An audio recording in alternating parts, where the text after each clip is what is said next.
Welcome to 95 news. ప్రతిక్షణం ప్రజాక్షేమం కోసం బుట్టెల ముందుగా హెడ్లైన్స్ చూద్దాం.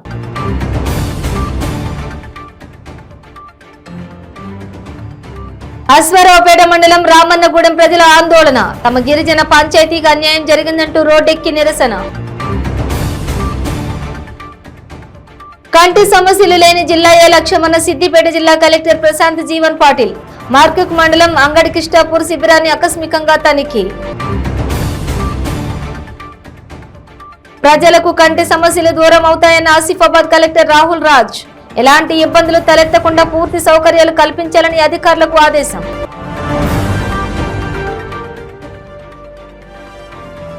నిర్మల్ జిల్లా కలెక్టర్ కార్యాలయాన్ని ముట్టడించిన బీజేపీ నాయకులు.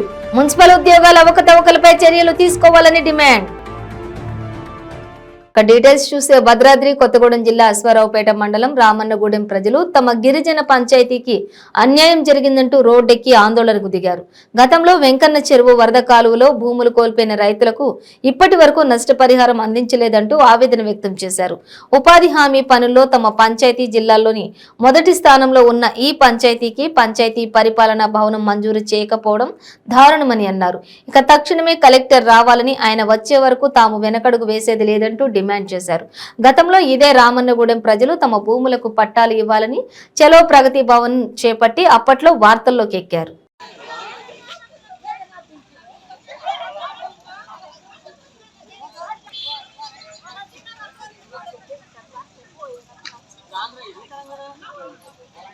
రామన్నగూడెం గ్రామ పంచాయతీలో జరుగుతున్న అధికారులు వివక్షకు గురి అవుతున్నాం కాబట్టి అనేక మంది అధికారులు మేము ఎంత పని చేసినా కానీ మా మీద వివక్ష చూపించడం జరుగుతుంది. కాబట్టి ఈ రోజున మేము ధర్నా బంద్ నిర్వహించి ధర్నా చేయడం జరుగుతుంది. ఈరోజు అదేవిధంగా మా యొక్క ప్రధాన సమస్యలు, మా యొక్క పట్టా భూములను వెంటనే అప్పగించాలి కలెక్టర్ గారు వచ్చేసి. అలాగే మాకు వెంకమ్మ చెరువు వరద కాలువ ద్వారా 14 సంవత్సరాలు అయిందండి. ఇప్పటికి మా కాలువ తీసి ఈ రోజు వరకు నష్టపరిహారం ఇవ్వలేదు కాబట్టి మాకు వెంటనే నష్టపరిహారం మంజూరు చేయాలి. అలాగే మాది ఉపాధి హామీ పథకాలలో జిల్లాలోనే మొదటి స్థానం ఉన్న గ్రామ పంచాయతీకి పంచాయతీ ఆఫీస్ ఇవ్వకపోవటం చాలా దారుణం అండి. ఇది జిల్లాలోనే మొదటి స్థానంలో ఉందనేసి మేము చెప్తున్నాం, కానీ కలెక్టర్ గారు ఇవ్వకపోవటం చాలా దుర్మార్గం. ఎమ్మెల్యే గారు దీని మీద ఏం చర్య తీసుకుంటారు అనేసి ఎమ్మెల్యే గారు మాకు వెంటనే మంజూరు చేయాలి. కలెక్టర్ గారు వస్తేనే మేము ఇక్కడ నుండి లేస్తామండి.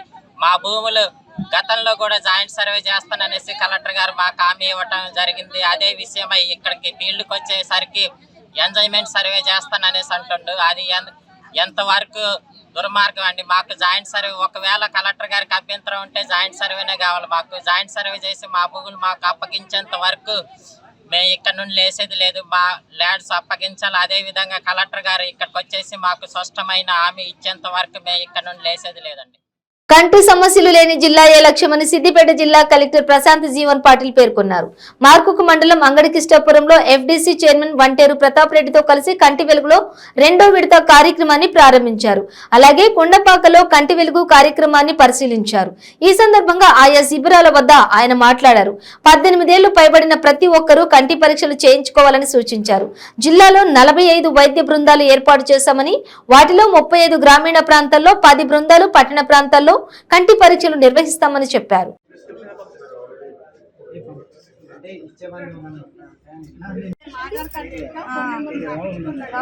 దారి ఎక్కడ తెలియలేదా? మూత ఉందా? ఇది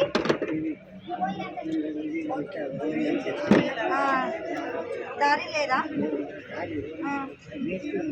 అవునా? ఇది అవునా? ఇట్లుందా? ఇది 15 అంటే ఓన్లీ మెడిసిన్స్ సార్. 31 మెంబర్స్ లోపలికి ఆప్టోమెట్రిస్ట్ దగ్గర పంపించాం సార్. 15 మెంబర్స్ నార్మల్ అంటే ఓన్లీ మెడికేషన్ అంటే చూసి వెళ్ళిపోయారు సార్. మెడికేషన్ ప్రాబ్లం లేదు సార్. నేను general medicine yes sir. Optometrist లోపల ఉన్నారు.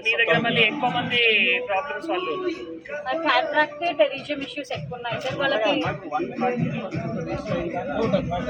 అది టోటల్ సార్, అంటే ఇంకా చూడలేదు సార్. వస్తాం సార్. కొంతమంది ఏంటంటే మెడికేషన్ ప్రభుత్వం ప్రతిష్టాత్మకంగా చేపట్టిన కంటి వెలుగు రెండో విడత ద్వారా ప్రజలకు కంటి సమస్యలు దూరం అవుతాయని కలెక్టర్ రాహుల్ రాజ్ అన్నారు.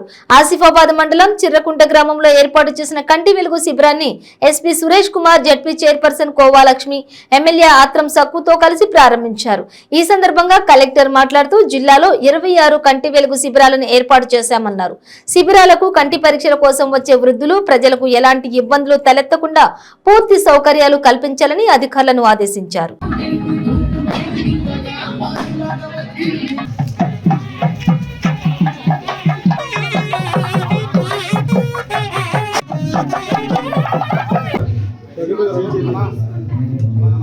పెద్ద కెమెరా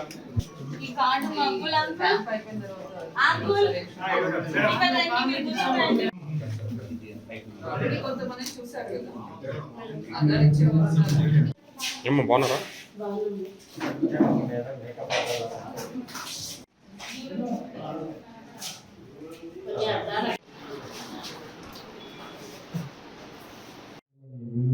ఉద్దేశంతో మేము స్టార్ట్ చేసుకున్నాం. మన రాష్ట్ర ప్రభుత్వం ఈరోజు గౌరవ ముఖ్యమంత్రి గారు, అదేవిధంగా గౌరవ ఎంపీ రామేశ్వరరావు గారు, వారి సారథ్యంలో అందరూ కంటికి వెలుగు నింపాలి. అంటే మన కంటి చూపు వెళ్ళిపోతే ఆ కంటి చూపు వెళ్ళిపోయిన వ్యక్తులు ఏ విధంగా వాళ్ళ నిత్య జీవితంలో బాధలు పడతారు, వాళ్ళ నిత్యంగా చేసుకునే పనులకు వాళ్ళ ఆటంకం కలుగుతుంది. ఎటువంటి వారు కూడా ఆ కంటి వెలుగు లేకుండా ఉండకూడదన్న ఉద్దేశంతో గౌరవ ముఖ్యమంత్రి గారు ఈ 2వ విడత కంటి వెలుగు కార్యక్రమం స్టార్ట్ చేయడం జరిగింది. ఈరోజు రాష్ట్ర మొత్తంలో కూడా మనం ఇదే రోజు స్టార్ట్ చేసుకోవడం జరిగింది. నిన్న గౌరవ ముఖ్యమంత్రి ఖమ్మంలో స్టార్ట్ చేయడం జరిగింది. అదేవిధంగా మన గ్రామాల్లో ఈరోజు ప్రతి గ్రామంలో అందరూ కూడా కంటి వెలుగు నింపాలనే ఉద్దేశంతో ఈరోజు మన ప్రభుత్వం, తెలంగాణ రాష్ట్ర ప్రభుత్వం ఈ కార్యక్రమం నిర్వహించినందుకు ప్రత్యేకంగా గద్వాల నియోజకవర్గ ప్రజల తరఫున ముఖ్యమంత్రి గారికి, అదేవిధంగా హెల్త్ మినిస్టర్ గారికి ప్రత్యేకంగా ధన్యవాదాలు తెలుపుతూ, మనం అదేవిధంగా ఈరోజు చాలా మంది మనం ఇక్కడ ఉన్న స్లమ్ ఏరియాలు కానీ ఇక్కడ ఉన్న వాళ్ళు చాలా మంది కంటి సమస్యలతో బాధపడుతుంటారు. ఆ కంటి సమస్యలు ఉండకూడదనే ముఖ్య ఉద్దేశం ఈరోజు ప్రతి ఒక్కరు కూడా కంటిని చెక్ చేయించుకొని 3 రకాలు ఉంటుంది. ఇది మీకు కంటి సమస్యలు వస్తే ఆపరేషన్ ఉచితంగా చేస్తారు. అదేవిధంగా మీకు ఏమన్నా అంటే ట్యాబ్లెట్లు కానీ అవి కూడా ఉచితంగా ఇస్తారు. అదేవిధంగా కంటి రీడింగ్ గ్లాసెస్ కానీ, అదేవిధంగా మీకు పాయింట్ గ్లాసెస్ కానీ ఇక్కడనే ఇవ్వడం జరుగుతుంది. అన్ని రకాలుగా కంటికి ఎటువంటి ఖర్చు లేకుండా, అంటే మీరు ఎక్కడికో పోయి హాస్పిటల్లో పోయి డబ్బులు ఖర్చు పెట్టుకోవడం, మీకే స్థానికంగా మీ వాళ్ళనే వచ్చి ఇక్కడ ఉన్న డాక్టర్ కానీ ఇక్కడ ఉన్న టీం కూడా మీ సమస్యలు తీర్చడానికి మీ ముందుకు రావడం జరిగింది. మీరందరూ కూడా, ఎందుకంటే చాలా మంది పనులు ఉంటాయి, పనులు మేము కేటాయించలేమని మీరు ఒక్కసారి కంటి చెక్ చేపిస్తే కొన్ని సమస్యలు అనేది బయటకు వస్తాయి. మనకి మస్క కనిపించడం కానీ, అదేవిధంగా చూస్తే ఆ కంటి మన రాత కూడా చూసుకోవడం వల్ల మనకి కొంత మీరు ఆర్థికంగా ఇబ్బంది వేయడం వల్ల మనకు డాక్టర్ ఎక్కడో పోయి చూపించుకోవడం అవసరం లేకుండా మీ ఇంటి ముందరనే మీరు కంటి ప్రతి వార్డులో స్టార్ట్ చేయడం జరుగుతుంది. మీ వాళ్ళు ఇప్పుడు 2-3 వార్డులు కలిసి ఇక్కడ పెట్టడం జరిగింది. అదేవిధంగా గద్వాల టౌన్ మొత్తం కూడా వాళ్ళ స్థానిక కౌన్సిలర్ ఏ వార్డులో వాళ్ళు మీరు ముందుకు వచ్చి ఆ ప్రజలని మనం చైతన్యం చేసి ప్రతి ఇంటికి తిరిగి కంటి సమస్యలు ఉన్న వాళ్ళని పిల్లలు కానీ అందరూ కూడా మనం సెంటర్లకు తీసుకొచ్చి ఖచ్చితంగా కంటి పరిచయం. నిర్మల్ మున్సిపాలిటీలో జరిగిన ఉద్యోగ నియామకాల అవకతవకలపై విచారణ జరిపి చర్యలు తీసుకోవాలని డిమాండ్ చేస్తూ బీజేపీ నాయకులు, కార్యకర్తలు జిల్లా కలెక్టర్ కార్యాలయాన్ని ముట్టడించారు. కాగా ఆందోళనను అడ్డుకున్న పోలీసులు బీజేపీ నాయకులు, కార్యకర్తలను అరెస్ట్ చేసి స్టేషన్ కు తరలించారు. ఈ సందర్భంగా రాష్ట్ర నాయకుడు రావుల రామ్నాథ్ మాట్లాడుతూ ఉద్యోగాలు ఇస్తామని చెప్పి అక్రమంగా అభ్యర్థుల నుంచి లక్షల రూపాయలు వసూలు చేశారని ఆరోపించారు. ఈ వ్యవహారంలో అధికార పార్టీకి చెందిన మంత్రి, మున్సిపల్ ప్రజాప్రతినిధుల హస్తం ఉందని ఆరోపించారు. కలెక్టర్ కు ఈ విషయమై ఫిర్యాదు చేసి పోరాటం చేయడంతో నియామకాలు రద్దు చేసినప్పటికీ బాధితులకు ఇంతవరకు డబ్బులు వాపస్ చేయలేదన్నారు.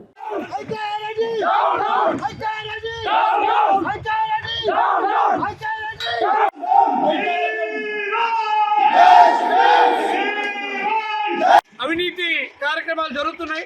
ఇక్కడ చూసుకున్నట్టయితే చేపల మార్కెట్లో మొత్తం ఇష్టమైన రాజకీయంగా నడుస్తున్నారు. Municipal Osmania university business management కళాశాలలో అంతర్జాతీయ సెమినార్ నిర్వహించారు. కళాశాల గోల్డెన్ జూబ్లీ సెలబ్రేషన్ లో భాగంగా మొట్టమొదటిసారిగా అంతర్జాతీయ సెమినార్ ను నిర్వహిస్తున్నట్లు కళాశాల ప్రిన్సిపల్ ప్రొఫెసర్ శ్రీరాములు తెలియజేశారు.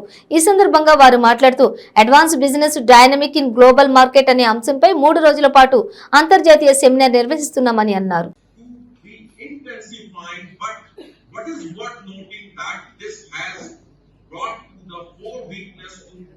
In how international trade is administered, hampering the smooth trade among the nation.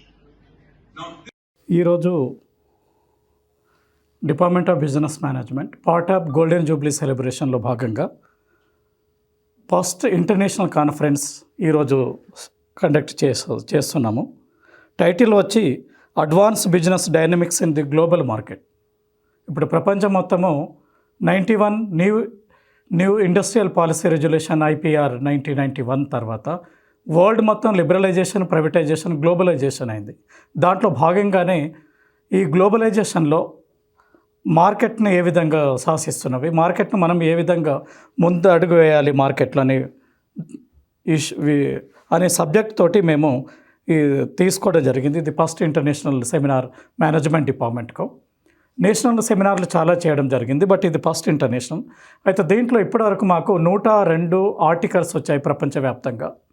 దీనికి లాస్ట్ కటాఫ్ డేట్ కూడా 25th డిసెంబర్ వరకే కటాఫ్ డేట్ పెట్టడం జరిగింది. ఆ లోపు వచ్చిన వాటిని పరిగణలో తీసుకున్నాము. చేసి దాంట్లో మా టీం టోటల్ మా మేనేజ్మెంట్ ప్రొఫెసర్స్ కలిసి 82 అత్యుత్తమ ఉన్నవి, ఇంపార్టెంట్ ఉన్నవి, సబ్జెక్ట్ రిలేటెడ్ ఉన్న రీసెర్చ్ పేపర్నే పర్మిషన్ ఇవ్వడం జరిగింది. తర్వాత వాళ్ళకు కూడా స్లాట్స్ ఇచ్చాము. ఇది both offline and online. So ఇప్పుడు మనకు ఇనాగ్రల్కు గౌరవ professor Limbadri sir, chairman TS higher education council, తర్వాత behalf of our honourable vice chancellor sir ఇప్పుడు all vice chancellor sirs, all India vice chancellor sirs మీట్లో ఉన్నారు కాబట్టి OSD సార్ రావడం జరిగింది. OSD సార్ తర్వాత అదేవిధంగా మా రిటైర్డ్ ప్రొఫెసర్లు వచ్చారు, మా సీనియర్ ప్రొఫెసర్లతో పాటు క్షేత్రస్థాయిలో ప్రజలకు వైద్య సిబ్బంది అందిస్తున్న సేవలపై డివిజన్ స్థాయి సమీక్షా సమావేశం నిర్వహించి సమస్యలు ఏమైనా ఉంటే పరిష్కరించడం జరుగుతుందని Gudur deputy DM and HO doctor Hanumantharao వెల్లడించారు. ఇక గూడూరు 2వ పట్టణ పరిధిలోని అర్బన్ హెల్త్ సెంటర్లో డివిజన్ స్థాయి ప్రభుత్వ హాస్పిటల్ వైద్యులు సిబ్బందితో deputy DM and HO doctor Hanumantharao సమీక్షా సమావేశం నిర్వహించారు. హాస్పిటల్స్ వారీగా సిబ్బందితో చర్చించారు. Deputy DM and HO doctor Hanumantharao మాట్లాడుతూ రాష్ట్ర ప్రభుత్వం వైద్య రంగానికి అధిక ప్రాధాన్యత ఇస్తుందని, ప్రజలకు మెరుగైన వైద్య సేవలు క్షేత్రస్థాయిలో అందుతున్నాయో లేదో తెలుసుకునేందుకు డివిజన్ల వారీగా సమావేశాలు నిర్వహిస్తున్నామని తెలిపారు.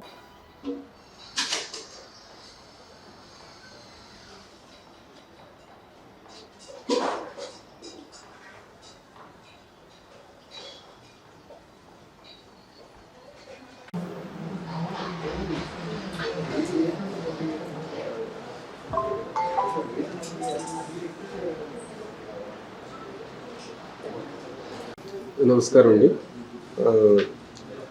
రాష్ట్ర వైద్య ఆరోగ్య శాఖ కమిషనర్ గారి ఆదేశాల మేరకు మరియు జిల్లా కలెక్టర్ గారి సూచనల మేరకు మనం వారానికి ఒకసారి లేదా వీలైనప్పుడల్లా ఈ రివ్యూ మీటింగ్ జరుపుకోవాల్సిన అవసరం ఉంది. ఈ వైద్య ఆరోగ్య సేవలు ఫీల్డ్ లెవెల్లో ఎలా జరుగుతున్నాయి అనే దాని మీద ఈరోజు ఈ గూడూరు డివిజన్లో రివ్యూ మీటింగ్ కండక్ట్ చేయడం జరుగుతుంది. ఈ మీటింగ్లో మెడికల్ ఆఫీసర్ని మరియు సూపరింటెండెంట్ స్టాఫ్ అందరిని రమ్మని చెప్పాము. వాళ్ళతో ఏ సర్వీసెస్ ఎలా చేస్తున్నారు, ఏదైనా వెనకబడి ఉన్నారా, వెనకబడి ఉంటే ఫీల్డ్ లెవెల్లో వచ్చిన ఇబ్బందులు ఏంటి, వాటన్నిటిని మాట్లాడి ఒకవేళ ఇక్కడ పరిష్కరించగలిగితే ఇక్కడ పరిష్కరించి లేని పక్షంలో స్టేట్ ఎక్స్పర్ట్స్ ఒపీనియన్ తీసుకొని సమస్యలు ఏదైనా ఉంటే కూడా పరిష్కరించుకొని అన్ని వైద్య ఆరోగ్య సేవలు అన్నీ కూడా ఫీల్డ్ లెవెల్లో 100% అందించే దానికోసం ప్రయత్నం చేయాలని చెప్పని ఈ మెడికల్ ఆఫీసర్ అందరికీ ఈ సూచనలు ఇవ్వడం జరుగుతుంది. సంక్రాంతి సంబరాలు జరుపుకొని ఇంటిల్లపాదితో సరదాగా గడిపి గుండెల్లో ఎన్నో ఊహలు కళ్లల్లో ఎన్నో ఆశలతో కలలుగన్న స్వప్నం వైపు పయనించిన యువకులకు మృత్యువు కబళించింది.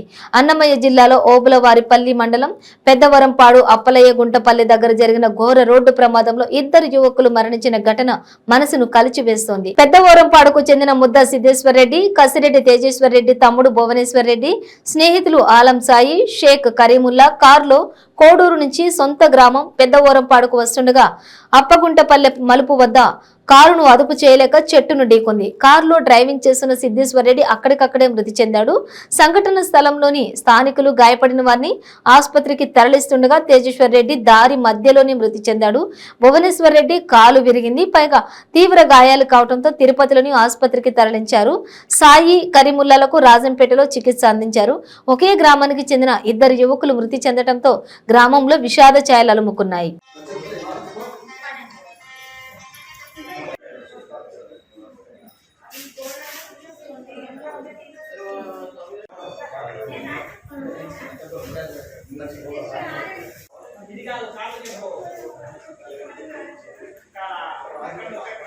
రాష్ట్రంలో కాంగ్రెస్ పార్టీని బలోపేతం చేయడానికి పక్కా ప్రణాళిక సిద్ధమైందని ఏపీపీసీసీ అధ్యక్షులు రుద్రరాజు చెప్పారు. ఇందులో భాగంగా పాదయాత్రల ద్వారా ప్రజల్లోకి వెళ్లి కాంగ్రెస్ పార్టీపై వారికున్న అపోహలను తరిమి కొడతామని చెప్పారు. రాష్ట్ర విభజనపై కూడా కాంగ్రెస్ శ్రేణులు ప్రజలకు స్పష్టమైన వివరణ ఇచ్చి వారి సందేహాలు నివృత్తి చేయాలని ఆయన కోరారు. కాంగ్రెస్ పార్టీ దేశాన్ని అభివృద్ధి చేస్తే బీజేపీ ఇండియాను తాకట్టు పెడుతోందన్నారు. రాష్ట్రంలో వైసీపీ పాలన కూడా అధ్వాన్నంగా ఉందని ఆయన విమర్శించారు.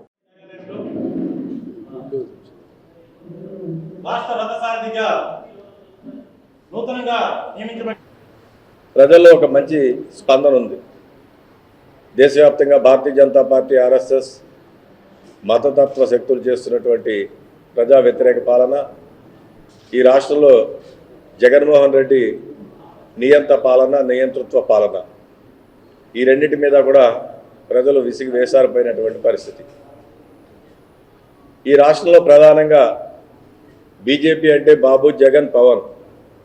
ఈ రాష్ట్రంలో ఏ రాజకీయ పార్టీకి ఓటేసినా కూడా అది ఓన్లీ బాబుకేస్తే బిలో బాబు, జగన్కి వేస్తే జేలో జగన్, పీకేస్తే పవన్ కళ్యాణ్. వీళ్ళు ముగ్గురికి వేసినా కూడా దేశవ్యాప్తంగా మోడీ నాయకత్వాన్ని బలపరిచినట్టే. కనుక ప్రజలందరూ కూడా ఆలోచన చేస్తున్నారు. ఈ రాష్ట్రానికి ప్రత్యేక తరగతి హోదా ఇవ్వగలిగేటువంటి పార్టీ కాంగ్రెస్ పార్టీ. రాహుల్ గాంధీ గారు పలు పర్యాయాలు చెప్పడం జరిగింది. గుంటూరులో జరిగినటువంటి వివిధ రాజకీయ పక్షాల నాయకులతో జరిగినటువంటి సమావేశంలో కానీ, అదేవిధంగా తిరుపతిలో జరిగినటువంటి సమావేశంలో కానీ, ఇటీవల రాహుల్ గాంధీ గారు భారత్ జోడో యాత్రలో జరిగినటువంటి సమావేశంలో కానీ వారు క్లియర్గా చెప్పడం జరిగింది. కాంగ్రెస్ పార్టీ ఈ దేశంలో అధికారంలోకి వస్తే ప్రప్రదమైనటువంటి సంతకం ప్రత్యేక తరగతి హోదా మీద పెడతానని చెప్పడం జరిగింది. ప్రధానంగా ఈ రాష్ట్రంలో ఉన్నటువంటి నిరుద్యోగ సమస్య, ఉద్యోగాలు లేక, ఉపాధి లేక వలసలు పోతున్నటువంటి పరిస్థితి యువత అంతా కూడా, దాన్ని నివారించుకోవడం కోసం మనకి ఈ ప్రత్యేక తరగతి హోదా అనేటువంటిది రావాలి. అదేవిధంగా మౌలికమైనటువంటి కీలకమైనటువంటి అంశాలన్నీ కూడా ఈ రాష్ట్రంలో గత కాంగ్రెస్ ప్రభుత్వమే చేయడం జరిగింది. పెద్దలు రాజశేఖర రెడ్డి గారు కానీ, కిరణ్ కుమార్ రెడ్డి గారు కానీ, రోసయ్య గారు కానీ, కాంగ్రెస్ పార్టీలో ఎవరు ముఖ్యమంత్రులుగా ఉన్నా శ్రీమతి సోనియా గాంధీ గారి ఆదేశాల మేరకు, మన్మోహన్ సింగ్ గారి ఆలోచన మేరకు ఈ రాష్ట్రంలో పలు అభివృద్ధి సంక్షేమ కార్యక్రమాలు చేయడం జరిగింది. భారతీయ జనతా పార్టీ, ఆర్ఎస్ఎస్ ఈ దేశంలో అధికారంలోకి వచ్చిన తర్వాత దళితుల మీద జరుగుతున్నటువంటి అత్యాచారాలు, మహిళల మీద జరుగుతున్నటువంటి అత్యాచారాలు, మైనార్టీల మీద జరుగుతున్నటువంటి అత్యాచారాలు, వీటిలన్నింటినీ నిరసిస్తూ రాహుల్ గాంధీ గారు భారత్ జోడో యాత్ర అనేటువంటి పెట్టడం జరిగింది. కన్యాకుమారి నుంచి కాశ్మీర్ వరకు సుమారు 3570 కిలోమీటర్ల వారు పాదయాత్ర ద్వారా వస్తూ వివిధ రాష్ట్రాలలో వారు చేసినటువంటి యాత్ర మనందరికీ తెలుసు. మన రాష్ట్రానికి వచ్చినప్పుడు కూడా అనూహ్యమైనటువంటి ప్రజా స్పందన అనంతపురంలో కానీ, కర్నూలు జిల్లాలో కానీ, ఆదోని కానీ, ఎమ్మిగనూరు కానీ, మంత్రాలయం కానీ విపరీతమైనటువంటి స్పందన వచ్చింది. ఈ రాష్ట్రంలో ఒక నిశ్శబ్ద విప్లవం ఉంది. ప్రజలు అన్ని పార్టీలను చూశారు. చంద్రబాబు నాయుడు గారు 5 సంవత్సరాల పాలన చూశారు, జగన్మోహన్ రెడ్డి గారి 3.5 సంవత్సరాల పాలన చూశారు. విసిగి వేసారిపోయినటువంటి పరిస్థితి. చెత్త మీద కూడా పన్నేసినటువంటి ప్రభుత్వం ఈ రాష్ట్ర ప్రభుత్వం. విద్యుత్ ఛార్జీలు 7 సార్లు పెంచినటువంటి ప్రభుత్వం ఈ రాష్ట్ర ప్రభుత్వం.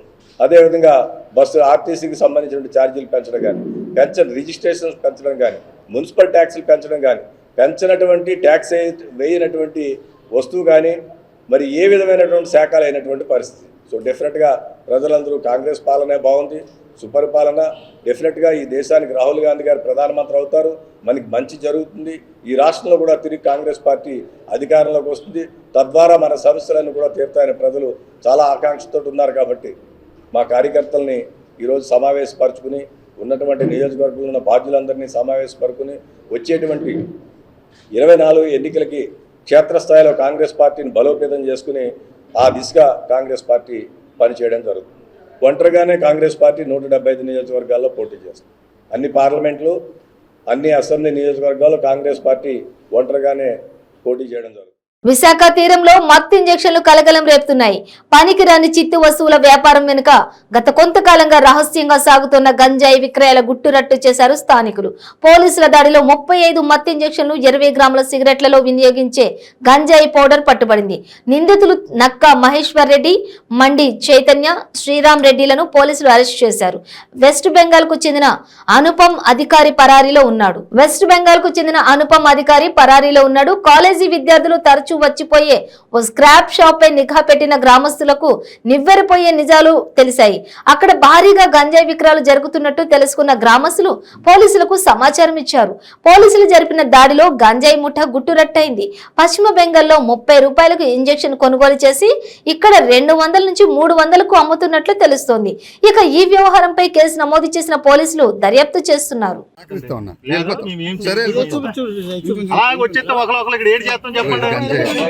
చెప్పండి మీరు మనిషి అలా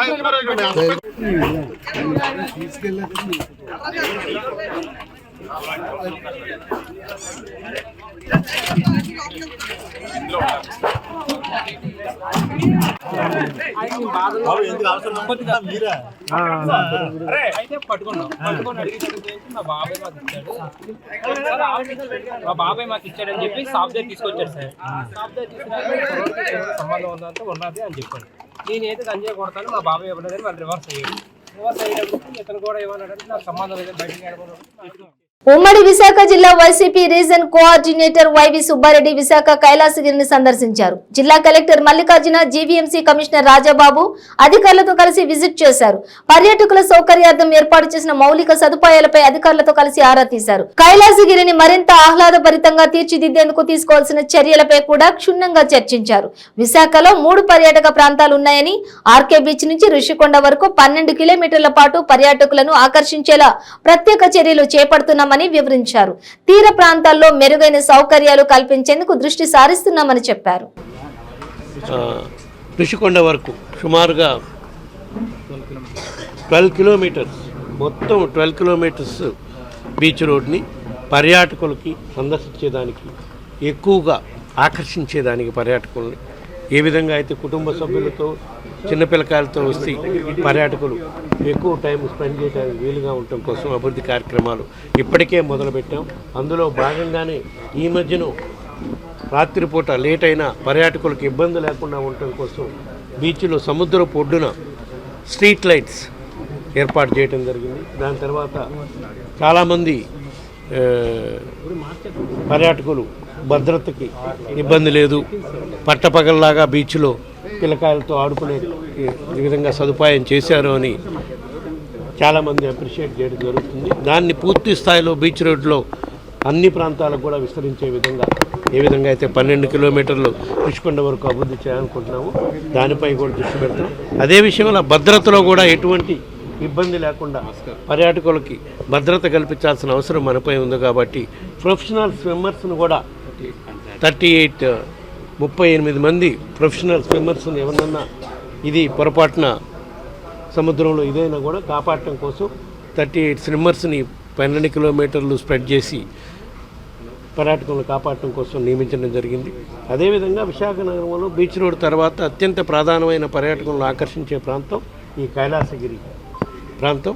దీన్ని కూడా అభివృద్ధి చేయడానికి మా ప్రభుత్వం అన్ని చర్యలు తీసుకోవటం మొదలుపెట్టింది. ముఖ్యంగా రేపు జరగబోయే మార్చి 3, 4 తారీఖు జరగబోయే గ్లోబల్ సమ్మిట్ కానివ్వండి, పారిశ్రామికవేత్తలతో గ్లోబల్ సమ్మిట్ కానివ్వండి, ఆ తర్వాత మార్చి 28, 29 జరగబోయే G20 సమ్మిట్కి కానీ, అంటే ప్రపంచవ్యాప్తంగా విశాఖ నగరానికి పేరు ప్రతిష్టలు వచ్చే విధంగా ఏ విధంగా సుందర ప్రాంతంగా తీర్చిదిద్దాలనే దాంట్లో భాగంగా ఈ 2 సదస్సులను దృష్టిలో పెట్టుకొని, ముఖ్యంగా G20 సదస్సు అయితే ప్రపంచ దేశాల నుంచి ఎందరో 150 దేశాల నుంచి 150 మంది ప్రతినిధులు వచ్చే ఇదిగా ఉంటుంది. కాబట్టి మనం విశాఖ నగరాన్ని షోకేజ్ చేసుకోవడానికి ఇది ఒక మంచి అవకాశం. విశాఖ నగరానికి అభివృద్ధికి, పర్యాటక ప్రాంతంగా అభివృద్ధి చేయడానికి ఒక మంచి అవకాశంగా తీసుకొని మా ముఖ్యమంత్రి జగన్మోహన్ రెడ్డి గారు ప్రత్యేక ఆదేశాలు పెట్టడం జరిగింది. ఈ కైలాసగిరి బీచ్ రోడ్డు ప్రాంతం ఈ G20 సదస్సుకు వచ్చే పర్యాటకులను ఎక్కువ ఆకర్షించే విధంగా చర్యలు తీసుకోవాలని చెప్పారు. దానికోసమే ఈరోజు అధికారులతో కైలాసగిరి ప్రాంతాన్ని ఏ విధంగా అభివృద్ధి చేయాలనే దానిపై అన్నీ డిస్కస్ చేయడం జరిగింది. రాబోయే రోజుల్లో ఇంకా కేవలం 45 రోజుల నుంచి 60 రోజులు మాత్రమే టైం ఉంది.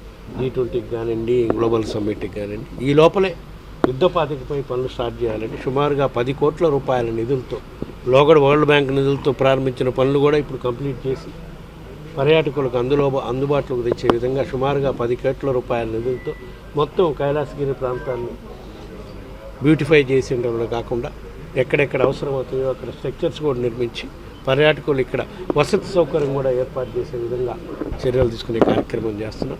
ఇదే కాకుండా ఈ సమ్మిట్ కోసమైనా కాకుండా రాబోయే రోజుల్లో విశాఖ నగరం సుందర నగరంగా అభివృద్ధి చేయాలి అని దాంట్లో భాగంగా నగరంలో ఏ విధంగా అయితే ముఖ్యమంత్రి జగన్మోహన్ రెడ్డి గారు ప్లాస్టిక్ బ్యాన్ చేయాలని అనుకున్నారు, దానికి జనవరి 26వ తారీఖు నుంచి ప్రభుత్వ నిబంధనల ప్రకారం ప్లాస్టిక్ బ్యాన్ చేయాలి. కాబట్టి ఎందుకంటే పర్యావరణాన్ని కాపాడినప్పుడే నగరాన్ని మనం పరిశుభ్రంగా ఉంచుకోగలం, సుందర నగరంగా తీర్చిదిద్దడానికి ఇది చాలా తోడ్పడుతుంది. కాబట్టి ప్లాస్టిక్ బ్యాన్ అంశం జనవరి 26 నుంచి అమల్లోకి వస్తుంది. కాబట్టి బ్యానర్లు కానివ్వండి, ప్లాస్టిక్ సంచులు కానివ్వండి, ఎవ్వరూ తయారు చేయటానికి నిబంధనలకు లోబడి మాత్రమే అవి ఆపేయాల్సిన అవసరం ఉంటుంది.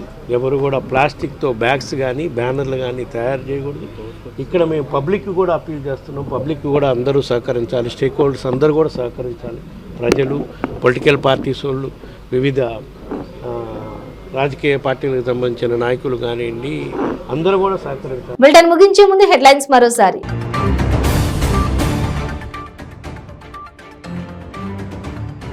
అశ్వారావుపేట మండలం రామన్నగూడెం ప్రజల ఆందోళన. తమ గిరిజన పంచాయతీకి అన్యాయం జరిగిందంటూ రోడ్డెక్కి నిరసన. కంటి సమస్యలు లేని జిల్లా లక్ష్యమన్న సిద్దిపేట జిల్లా కలెక్టర్ ప్రశాంత్ జీవన్ పాటిల్. మార్కుక్ మండలం అంగడి కిష్టాపూర్ శిబిరాన్ని ఆకస్మికంగా తనిఖీ.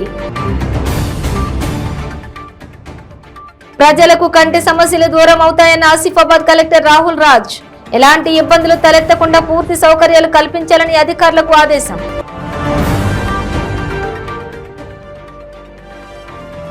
నిర్మల్ జిల్లా కలెక్టర్ కార్యాలయాన్ని ముట్టడించిన బీజేపీ నాయకులు. మున్సిపల్ ఉద్యోగాల అవకతవకలపై చర్యలు తీసుకోవాలని డిమాండ్. ఇవి బులెటిన్ డీటెయిల్స్. చూస్తూనే ఉండండి 95 న్యూస్.